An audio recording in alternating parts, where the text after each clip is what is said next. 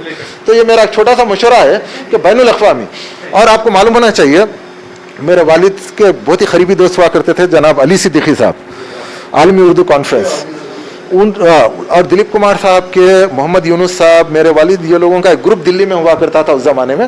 اور ویسے جو مشاعرے جو بچپن میں نے اٹینڈ کیے ہیں, اور علی صدیقی صاحب کو نے, مطلب عتیق صدیقی صاحب جو حیدرآباد میں, ان کے خاص ماموں, ان کے ماموں ہیں. تو ان سے ہمارا اتنا قریبی رشتہ تھا, اور بچپن میں والد صاحب کے ساتھ بہت زیادہ سمجھے ان کے گھر میں, اور وہ والد صاحب کے پاس آنا جانا اتنا وہ تھا, جو لیول کے جو وہ مشاعرے کرتے تھے. بالکل گاندھی فیملی کے ساتھ ان کا بہت ہی قریبی رشتہ تھا. اور آج کل کیا ہو گیا میں بتاتا ہوں کہ ہمارے کو اور ایک چیز کیا ہے کہ ایک مائنڈ سیٹ جو ہے خاص طور پہ اردو والوں کا, اس کو توڑنے کی ضرورت ہے. مائنڈ سیٹ یہ بن چکا ہے کہ اردو کی اگر کوئی بھی محفل ہوتی ہے تو اردو گھر میں ہوتی ہے.